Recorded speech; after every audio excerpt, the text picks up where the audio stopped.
Tantor Audio, a division of Recorded Books, presents Manners Will Take You Where Brains and Money Won't. Wisdom from Momma and 35 Years at NASA by Donald G. James with Captain Dennis D. James. Forward by Congressman Eric Swalwell. Narrated by Donald G. James. In loving memory of our mother, Muriel Yvonne Gassett James. Forward. My friend Donald James seems like a man from another better time.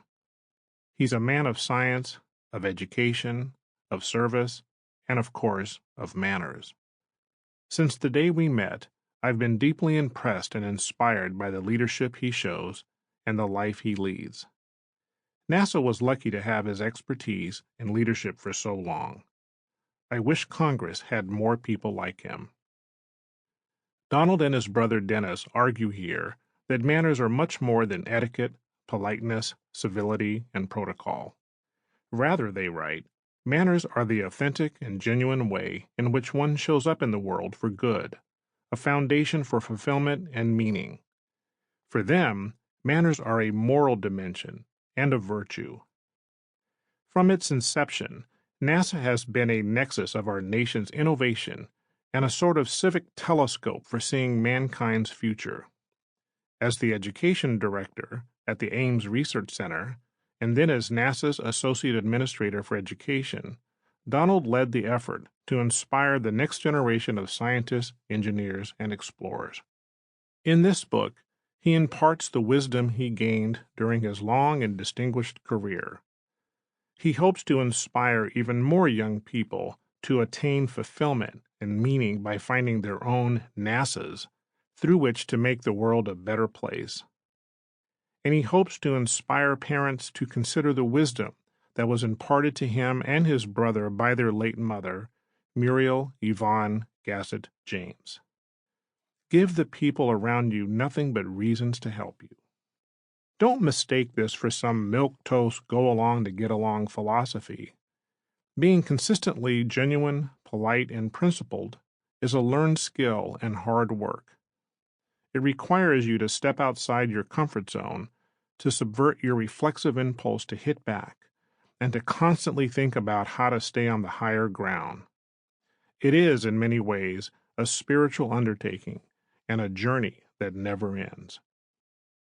So as you read this book, try to think about how its lessons fit into your daily life. How do you present yourself to your colleagues, to your ideological allies and adversaries, to the myriad people you meet in your daily life? How do the words you speak and the actions you take reflect upon you and advance your goals? There's some element of the golden rule at play here. Are you being the kind of person with whom you would want to live and work? I'm grateful that my parents taught me, as Donald and Dennis's mama taught them, that being kind and honest is never wrong, and that unless rules apply to all of us, they're not really rules at all. As a father of 2 young kids, I believe we all owe the same to our children, and I'm glad there are people like Donald and Dennis writing books like this to help us along. Today's America too often feels like a perpetual shouting match in which opponents face off with no respect for each other's knowledge or motive, and with no regard for truth and facts. Too many strive only to gain and to win, not for what's right and just. Too many principled disagreements are turned into unprincipled all-or-nothing showdowns. There's an oft-used exhortation to be the change you want to see in the world. That's Donald James to a T. And the truth is, America needs more Donald Jameses. That he lives in the congressional district I represent is a source of pride. That he lives in our nation is a source of hope. I have every confidence that this quiet hero's book will help inspire others to follow his example for a more civil and honest country in which principled public service toward a greater good receives the praise it so richly deserves. Congressman Eric Swalwell. Introduction. My NASA career, the beginning. "Phone done," my dad shouted from upstairs, waking me up. The blackout curtains made it easy for me to sleep late, never knowing if the sun was out or not. It was another hot, muggy summer day in Bethesda, Maryland. I went to the den to get the phone, still a bit foggy. "Hi, Donald. This is James. James Snyder from Goddard." I'd met James the day before at my interview at NASA's Goddard Space Flight Center in Greenbelt, Maryland. It was 1982, and I was fresh out of graduate school and still living with my dad, my stepmother, and their 2 children. I was a newly minted presidential management intern, and Goddard had sent me a letter asking me to apply. NASA was not my first choice for where I wanted to work in the federal government.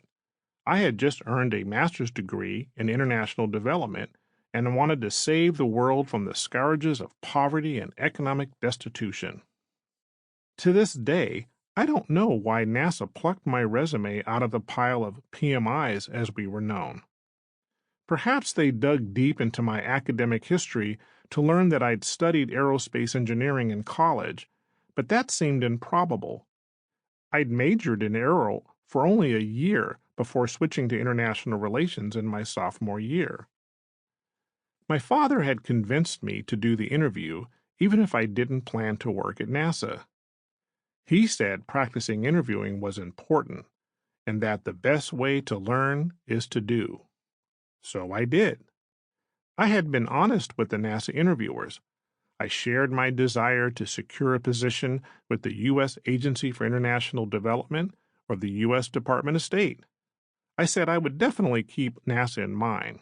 I was sincere about that. "Donald, I am pleased to let you know that we are extending you a job offer." "Our interview team was pretty impressed," James announced. I considered my response carefully, still clearing cobwebs after a long night's sleep. I thanked James for the call and the offer. I said I was honored. I told him that I wanted to think about it as I was still looking at working in the international development field. I probably said, "I'll get back to you," a cliché phrase often heard as code for, "He isn't calling back." The next morning, James called again, asking me if I had thought about it. I gave the same answer as the day before. This went on for 3 days straight. On day 4, my father said, in his usual diplomatic way, after all, he was a diplomat, "Son, you may want to consider taking this offer. It's an actual job, you know." His suggestion included a not-so-subtle reminder that my efforts to take my newly earned PMI badge of honor to the United States Agency for International Development, or the State Department, was not bearing fruit. I had nothing, and NASA was offering. "You can always work at NASA for 3 to 5 years, get some solid experience, and then try to transfer to do what you want to do." It was a reasonable strategy and good advice. I called James that day to accept. I didn't reveal my strategy to do this for 3 to 5 years and then move on to save the world from the scourges of poverty and economic destitution. I had a plan, or so I thought. Several months later, I received some interesting feedback from James about my job interview. Apparently, I had done everything properly. He commented on how I dressed compared to one of the other interviewees. I'd worn a dark suit, a red tie, and a white shirt. My shoes were polished, and I sported a fresh, clean haircut. In the profound words of Tyler Perry's Medea character from the movie Medea's Family Reunion, I was casket sharp. James confided that another interviewee had arrived with a bit of a swagger, sporting sunglasses, an open-collared shirt, a blazer, and a gold chain around his neck. I got the impression that his attire alone may have doomed his interview. James also talked about my responses to their questions. He said it was both what I said and how I'd said it. He implied that I was responsive to the questions, to the point, and sufficiently self-deprecating to inoculate myself against arrogance. He went on to share what the Goddard interviewers, including him, had thought about my overall performance in their post-interview assessment after I'd left the office. What amazed me were the things they apparently noticed. It didn't seem to matter that I couldn't calculate aspect ratios or delta V's or solve a differential equation to save my life. What did matter? Well, that is the point of this book. I believe manners made the difference. I ended up working at NASA for 35 years, ascending to the highest level a United States federal government civil servant can reach. I began as a mid-level civil servant working in procurement at NASA's Goddard Space Flight Center, and I ended my career as a senior executive, serving as the Associate Administrator for Education at NASA headquarters. In between, I moved back to California and worked in public affairs and education at NASA's Ames Research Center. I enjoyed challenging and fascinating projects and worked with and for incredibly smart people. My career launch upward began in 2004 when I was accepted into the Senior Executive Service Candidate Development Program. This program was the way NASA trained its next generation of senior leaders. With the support of many, some perseverance, and guidance from the universe's gracious power, I managed to rise to the top rung of NASA leadership. At the end of my career, there was only one person separating me from the President of the United States.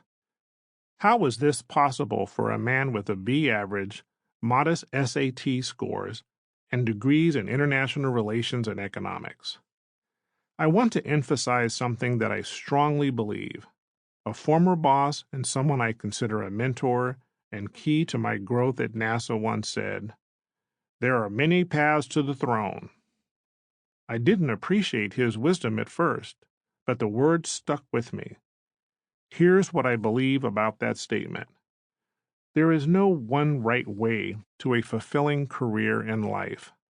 There is no one answer, but good manners can hold a significant place in the journey. The domain of manners can be viewed similarly to the domain of space exploration. Space exploration can include a lot of things, and it has many subsets and overlaps. Examples include human exploration, space science, planetary geology, astronomy, astrobiology, and exobiology. There's a lot inside the box. Manners are like that. Manners reflect the way people show up to others and to themselves. They are the way in which we exist. NASA.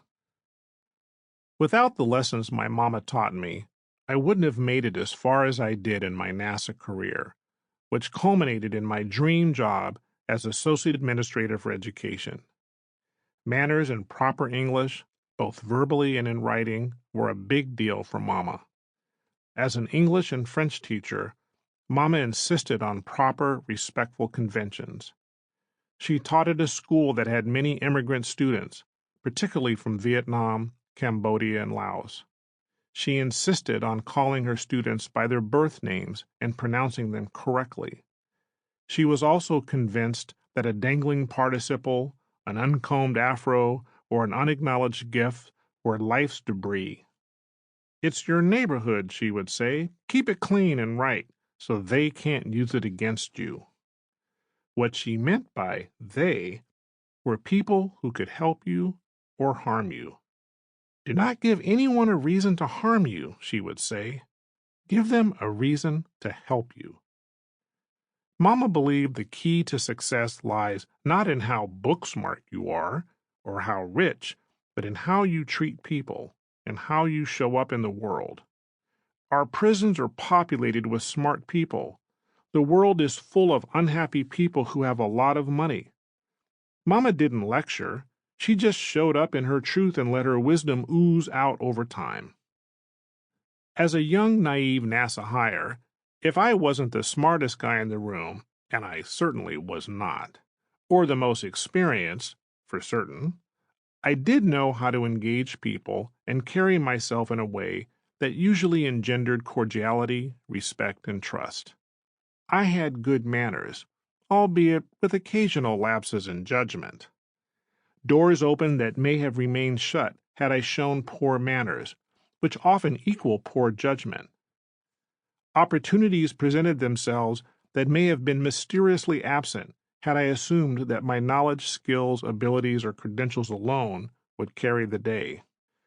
People were willing, at some risk to their own reputation, to help, endorse, or support me along the way, enabling me to reach my dream job at NASA, a job for which I competed against more than 80 candidates. Toward the end of my career, I became interested in sharing what I learned from my NASA and non-NASA trainings. During a question and answer session, a young man asked me how I might advise my 25-year-old self if I could go back in time, knowing what I know now. "Great question," I replied. After some thought, I answered, "I would tell young Donald to say yes more to opportunities and to really work on his manners." What do I mean by manners? I'm speaking of more than just civility, etiquette, or politeness. Though manners encompass a broad range of skills, manners are actually more than simply learned skills. Manners are a way of being that is rooted in one's essence.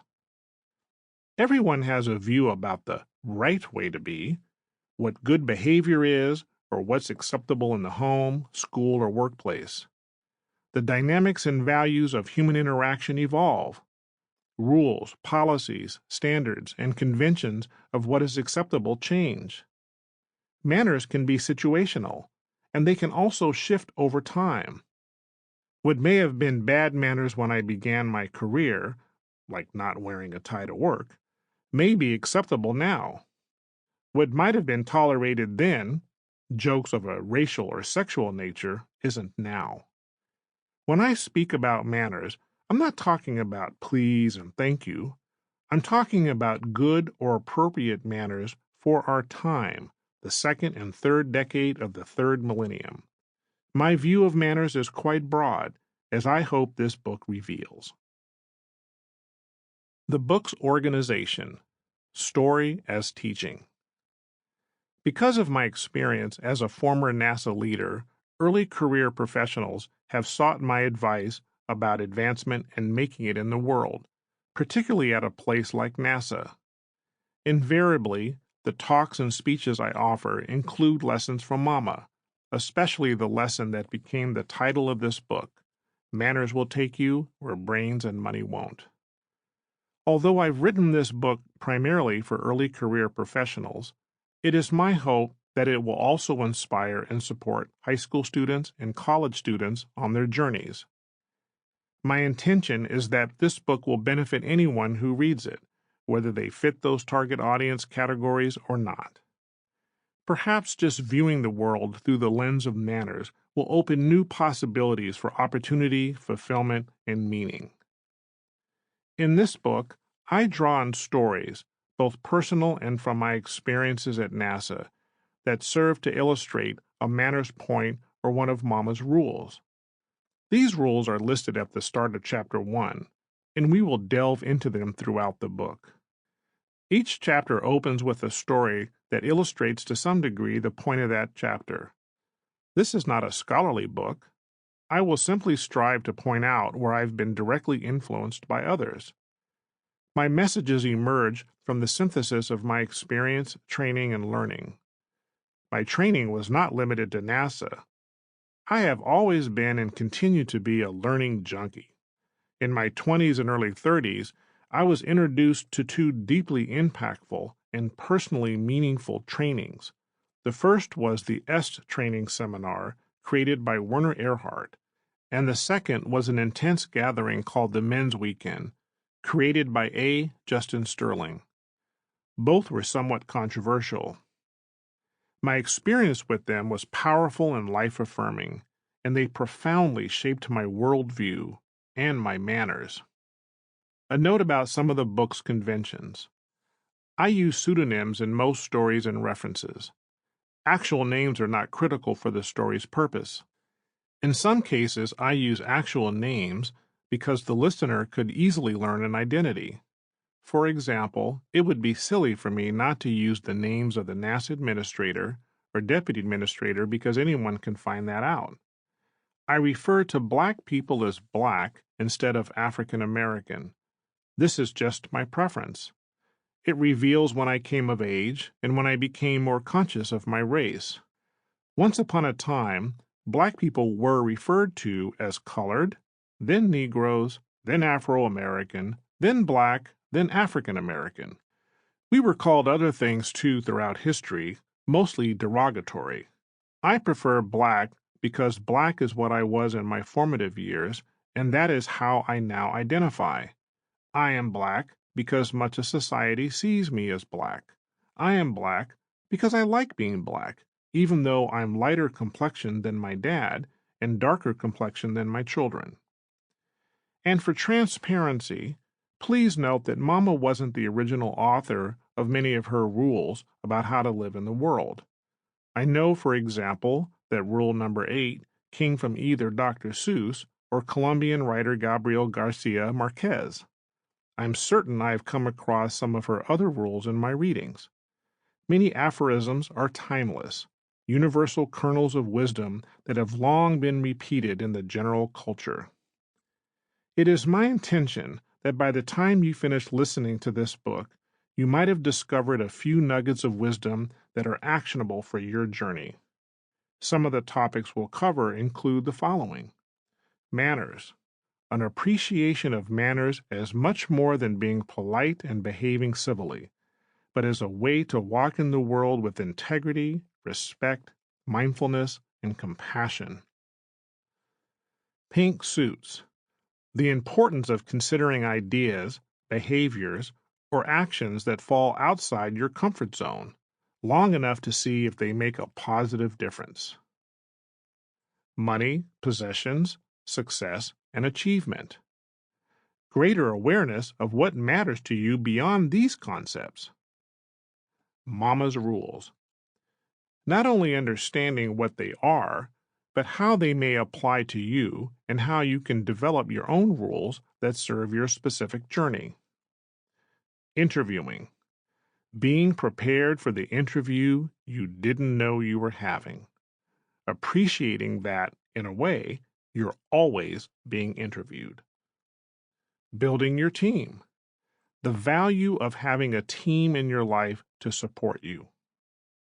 Decisions and consequences.